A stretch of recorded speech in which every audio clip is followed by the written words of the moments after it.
नमस्कार दोस्तों, मैं जीके भाई रविंद्र सर आज फिर एक बार आपका स्वागत करता हूं हमारे YouTube चैनल के ऊपर। और बच्चों, आप सभी जैसा जानते हैं कि हमने हरियाणा जीके सीटी मेंस व ग्रुप डी का क्रैश कोर्स स्टार्ट किया हुआ है। उसी क्रैश कोर्स को आज फिर से आगे बढ़ाने का कार्य करते हैं और आज का जो हमारा टॉपिक है बच्चों, वो रहेगा हरियाणा का अफवाह तंत्र सेकेंड पार्ट। एक पार्ट पहले बच्चों हमने पढ़ लिया है, आज सेकेंड पार्ट पढ़ने वाले हैं और इस पार्ट में पढ़ेंगे बच्चों हम हरियाणा की जो बाकी नदियां बची है उनको और हरियाणा के बांध को पढ़ेंगे बच्चों। या जो बांध हरियाणा में सिंचाई करने का कार्य करते हैं, हरियाणा को सिंचाई का पानी देते हैं, उन सभी बांध को भी पढ़ेंगे, चाहे वे अन्य किसी राज्य में बने हो। तो चलिए बच्चों करते हैं क्लास की शुरुआत। अगर आपको हमारी क्लास पसंद आई तो कृपया ज्यादा से ज्यादा लाइक और शेयर करने का कार्य करें। अगर फिर भी आपको कोई डाउट रहता है तो आप हमारे Telegram group, WhatsApp group, Facebook group, Instagram सभी ग्रुप से जुड़ सकते हैं। अगर आपको कोई भी डाउट है तो आप वहां मेरे से डाउट ले सकते हैं। चलिए बच्चों करते हैं क्लास की शुरुआत और देखते हैं आज की हमारी पहली नदी, जैसा कि आपको दिखाई दे रहा है, थापना नदी। थापना नदी है बच्चों, इस नदी का जो उद्गम है ये शिवालिक की पहाड़ी से होता है। शिवालिक की पहाड़ी से इस नदी का उद्गम होने के बाद बच्चों ये जो नदी है ये कन्यावाला गांव के अंदर प्रवेश करती है। एग्जाम में पूछा जा सकता है कन्यावाला गांव कहाँ पड़ता है, तो बच्चों कन्यावाला गांव के अंदर यह नदी प्रवेश करती है। और जो ये कन्यावाला गांव है बच्चों, ये यमुना नगर के अंदर पड़ता है। यमुना नगर, ये वही यमुना नगर है बच्चों, यमुना नदी के किनारे स्थित होने के कारण इसका नाम यमुना नगर रख दिया गया। तो हरियाणा में प्रदेश कन्यावाला के अंदर करती है बच्चों। उसके बाद यहाँ से जो मुख्य बिंदु एग्जाम में पूछे जा सकते हैं, अभी तक इस नदी से कोई भी एग्जाम में क्वेश्चन नहीं पूछा गया है, लेकिन आगे क्वेश्चन बनते हैं बच्चों। आगे है राज्य की सबसे छोटी नदी। तो बच्चों हमें याद करना है हरियाणा की सबसे छोटी नदी कौन सी है, तो बच्चों क्या नाम रहेगा, थापना नदी। हरियाणा की सबसे छोटी नदी थापना नदी है बच्चों। उसके बाद देखिए इसका जो उपनाम है वो है नीली नदी। नीली नदी के नाम से जाना जाता है बच्चों। अब देखिए पानी कैसा होता है, पानी वास्तव में जो होता है रंग नीला होता है बच्चों, लेकिन जब उसके अंदर अवशिष्ट पदार्थ मिला दिए जाते हैं तो पानी का जो रंग है वो बदल जाता है। लेकिन ये जो नदी है बच्चों ये बिल्कुल शुद्ध नदी है। हरियाणा की एकमात्र ग्रीन जोन नदी भी है, ग्रीन जोन नदी भी है, सबसे शुद्ध नदी भी है। तो बच्चों इसको नाम दिया गया है नीली नदी का। हरियाणा की सबसे शुद्ध नदी पूछ ले तो भी थापना नदी रहेगी। अगर थापना नदी का उपनाम पूछे तो बच्चों नीली नदी नाम रहेगा। हरियाणा की एकमात्र ग्रीन जोन की नदी है। देखिए जोन किस प्रकार होता है बच्चों, सबसे पहले ग्रीन जोन होता है, फिर येलो जोन होता है, फिर रेड जोन होता है।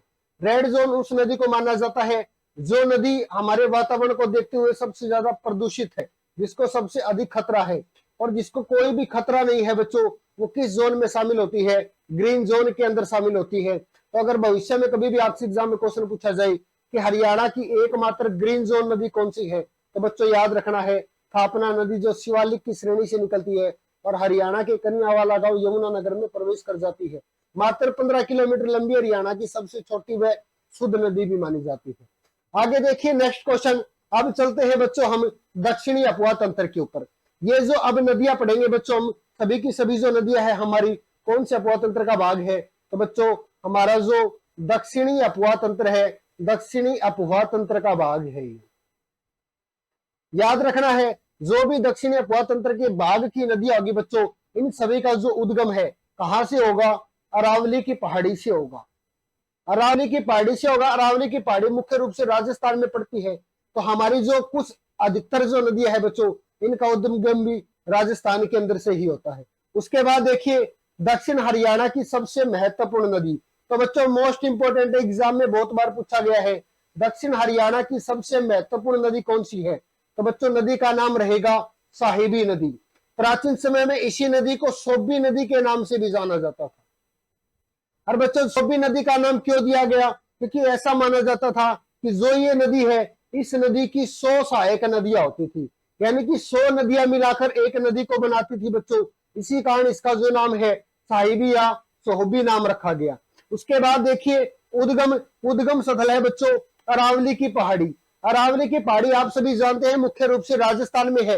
और राजस्थान का एक जिला है बच्चों जिस जिले का नाम है सीकर जिला।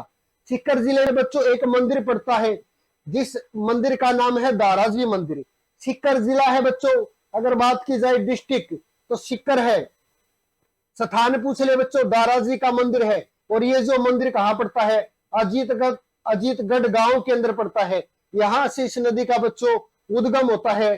कहीं आपको जयपुर की पहाड़ी भी मिलेगा लिखा, भाई इसका जो उद्गम है जयपुर की पहाड़ी से भी होता है। तो बच्चों ये वही है, जयपुर की पहाड़ी सीकर जिले के पास है, यहाँ से इसका उद्गम होता है। उसके बाद देखो बच्चों हरियाणा में प्रवेश करती है। कोट कासिम के निकट एक अकोली गांव है।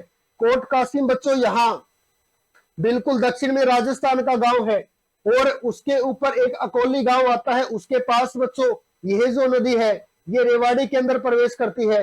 रेवाड़ी में प्रवेश करने के बाद थोड़ा सा आगे चलती है, गुरुग्राम में पटौदी रेलवे स्टेशन आता है बच्चों, उसके पास जाती है। पटौदी रेलवे स्टेशन से थोड़ा आगे चल के बच्चों झज्जर जिले के अंदर यह नदी आती है, और झज्जर जिले का एक गांव है कुतानी गांव। कुतानी गांव में बच्चों ये नदी आकर बहुत सी धाराओं में विभाजित हो जाती है, और उसके बाद लास्ट में बच्चों एक गांव आता है जिस गांव का नाम है सेंधी गांव। सेंधी गांव में ये जो सभी जलधारा अलग हुई थी बच्चों दोबारा से आकर एक मिल जाती है, और उसके बाद ये जो नदी है ये आगे जाती है नजफगढ़ झील के पास।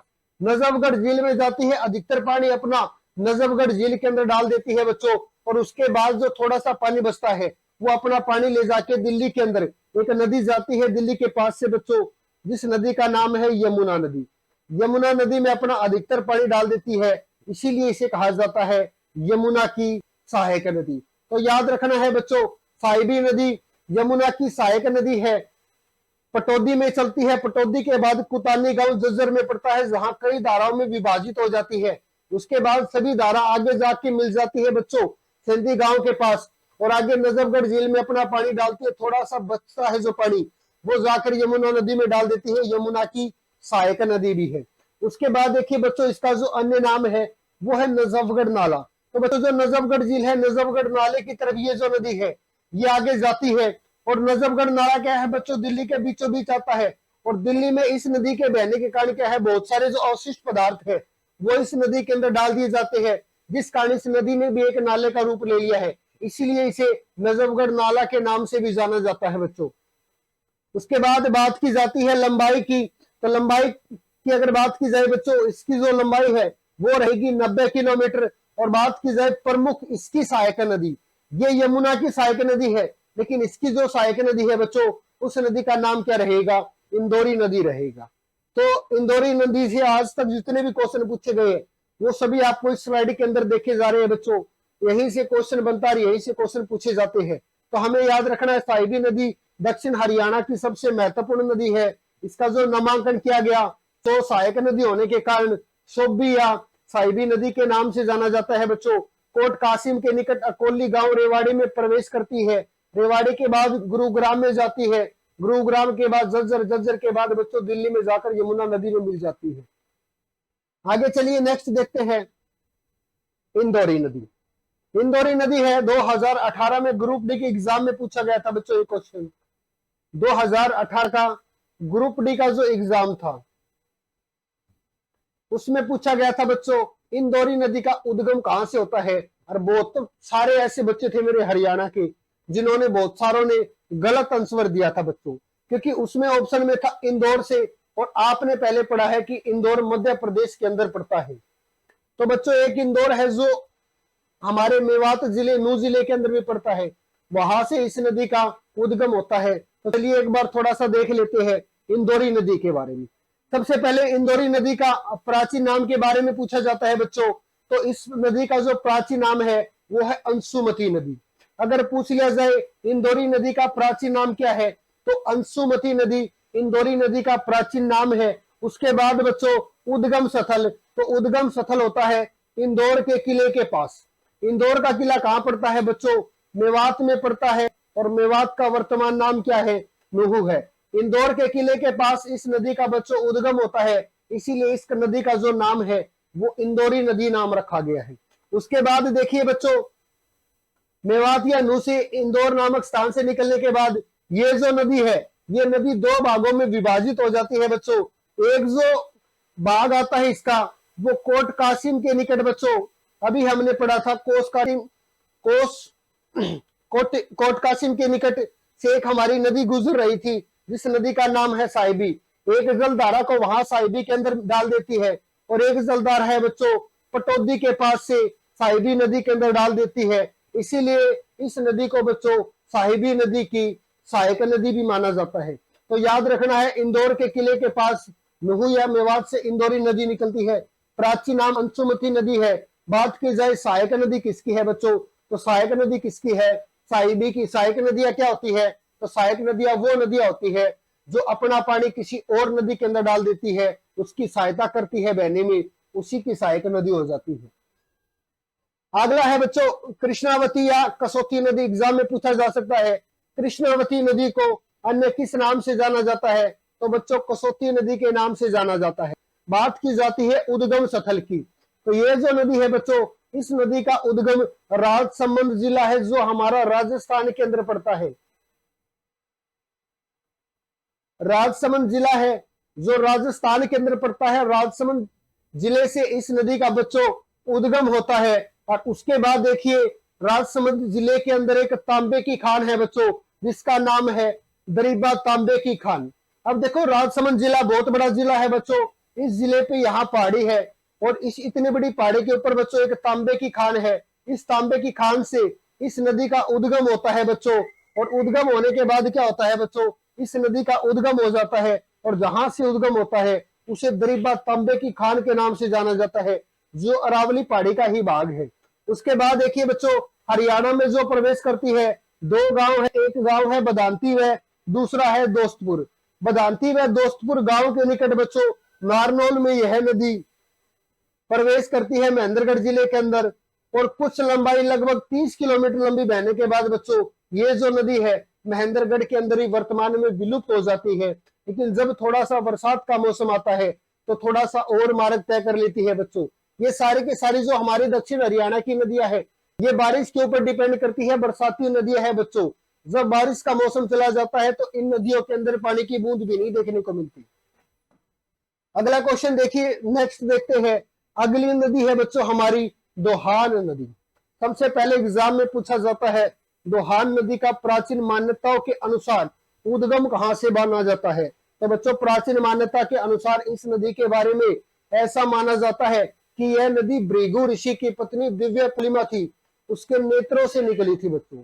तो एग्जाम में बहुत बार क्वेश्चन पूछा गया है, कौन सी नदी के बारे में मान्यता है कि वह नदी प्राचीन ऋषि हुआ करते थे हमारे, जिनका नाम था भृगु ऋषि, उनकी पत्नी दिव्य पोलिमा के नेत्रों से निकली थी। तो बच्चों कौन सी थी, दोहान नदी। आगे जानते हैं दोहान नदी के नाम के बारे में बच्चों। तो इस नदी का जो प्राचीन नाम है वो है किदवंती नदी। अगर पूछ ले दोहान नदी का प्राचीन नाम क्या है बच्चों, तो किदवंती नदी दोहान नदी का प्राचीन नाम है।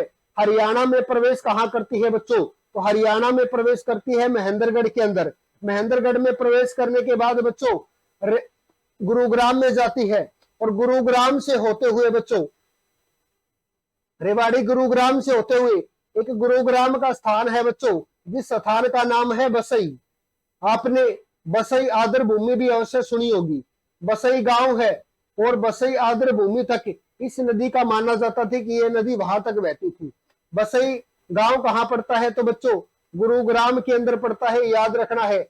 और बसई गांव के अंदर एक आर्द्र भूमि है जिसे झील का दर्जा दिया गया है, तो बसई झील भी हमारी गुरुग्राम के अंदर रहेगी। तो ये नदी जब बारिश का मौसम होता था तो उस समय बसई गुरुग्राम तक बहती थी बच्चों। इस नदी का नाम है दोहान। उसके बाद आगे हम बच्चों चर्चा करते हैं बांध के बारे में। तो हमारी नदियां है ये कंप्लीट हो चुकी है।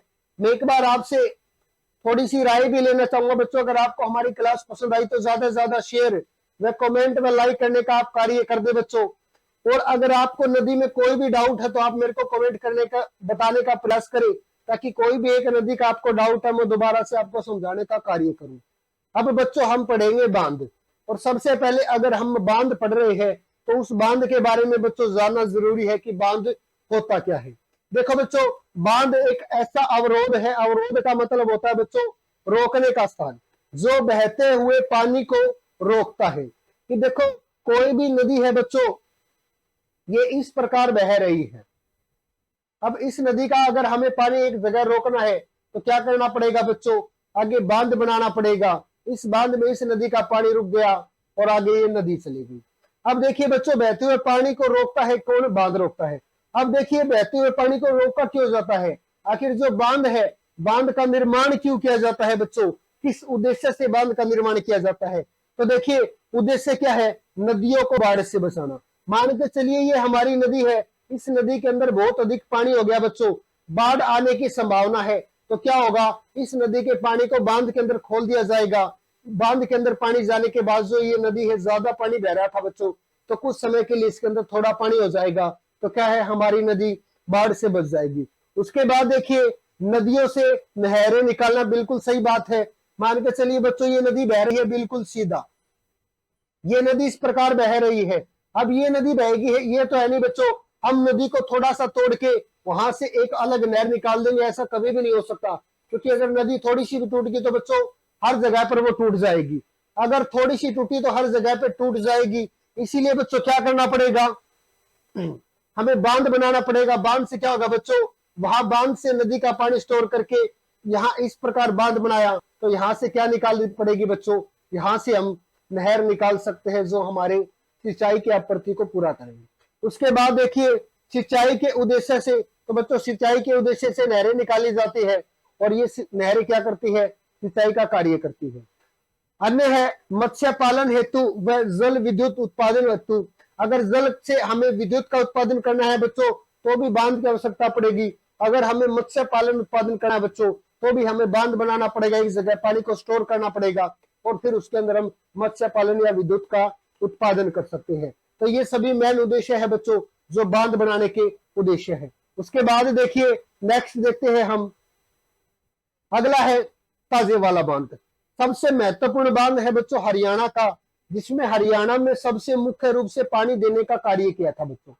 सबसे पहले जानते हैं ताजे वाला बांध के बारे में। ताजे वाला बांध है कहाँ बनाया गया, सभी को पता है बच्चे, हर बच्चे को पता है कि जो ताजे वाला बांध है, तो ताजे वाला गांव यमुनानगर में पड़ता है, वहीं से एक नदी गुजरती है यमुना नदी, और उसी के ऊपर एक बांध बना दिया, नाम रख दिया गांव के कारण ताजे वाला बांध। तो ये बिल्कुल बेसिक सी कॉमन सी चीज